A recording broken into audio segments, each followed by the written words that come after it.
ನಿಪ್ಪಳ್ಳಿ ಗ್ರಾಮ ಪಂಚಾಯತ್ನ ಉಪಚುನಾವಣೆಯಲ್ಲಿ ಕಾಂಗ್ರೆಸ್ ಬೆಂಬಲಿತ ಅಭ್ಯರ್ಥಿ ಸತೀಶ್ ಶೆಟ್ಟಿ ಗೆಲುವು ಕಂಡಿದ್ದಾರೆ. ಕಾಂಗ್ರೆಸ್ ಬೆಂಬಲಿತ ಅಭ್ಯರ್ಥಿ ಸತೀಶ್ ಶೆಟ್ಟಿ 235 ಮತಗಳನ್ನು ಪಡೆದು ಪುತ್ತಿಲ ಪರಿವಾರದ ಜಗನ್ನಾಥ ರೈ ವಿರುದ್ಧ 27 ಮತಗಳ ಅಂತರದ ಗೆಲುವು ಸಾಧಿಸಿದ್ದಾರೆ. ನಿಪ್ಪಳ್ಳಿ ಪಂಚಾಯತ್ನಲ್ಲೂ ಬಿಜೆಪಿ 3ನೇ ಸ್ಥಾನಕ್ಕೆ ತಳ್ಳಲ್ಪಟ್ಟಿದೆ.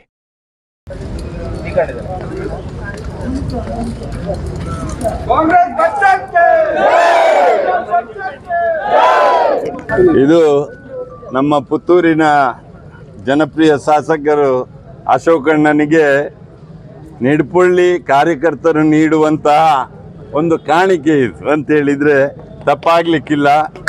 ಇಲ್ಲಿ ನಿಡ್ಪಳ್ಳಿಯಲ್ಲಿ ಜನರ ಕಷ್ಟಗಳಿಗೆ ಸ್ಪಂದಿಸುವಂಥ ಜನರಿಗೆ ನಿಡ್ಪಳ್ಳಿಯ ಜನತೆ ಕಾಂಗ್ರೆಸ್ ಕಾರ್ಯಕರ್ತರು ಹಿತೈಷಿಗಳು ಯಾವ ರೀತಿ ಬೆಲೆ ಕೊಡ್ತಾರೆ ಎಂಬುದಕ್ಕೆ ಇದು ಇಡೀ ಪುತ್ತೂರಿಗೆ ಒಂದು ಎಕ್ಸಾಂಪಲ್ ಉದಾಹರಣೆ ಅಂತೇಳಿ ಹೇಳಲಿಕ್ಕೆ ಬಯಸ್ತೇನೆ.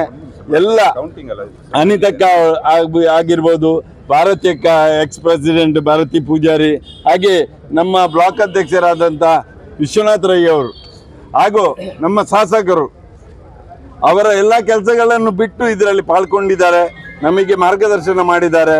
ಇದರ ಪ್ರತಿಫಲ ಇದರ ಪ್ರತಿಫಲ ಆ ಮಹಾಲಿಂಗೇಶ್ವರನ ಅನುಗ್ರಹದಿಂದ ಬಂದಿದೆ. ಎಲ್ಲ ಜನತೆಗೆ ಒಳ್ಳೆಯದಾಗುವ ರೀತಿಯಲ್ಲಿ ಮುಂದಿನಲ್ಲಿ ನಿಡ್ಪಳ್ಳಿಯಲ್ಲಿ ನಾವು ಕೆಲಸ ಮಾಡ್ತೇವೆ ಅಂತೇಳಿ ಹೇಳ್ಕೊಂಡು ಎರಡು ಮಾತನ್ನು ಮುಗಿಸ್ತೇವೆ.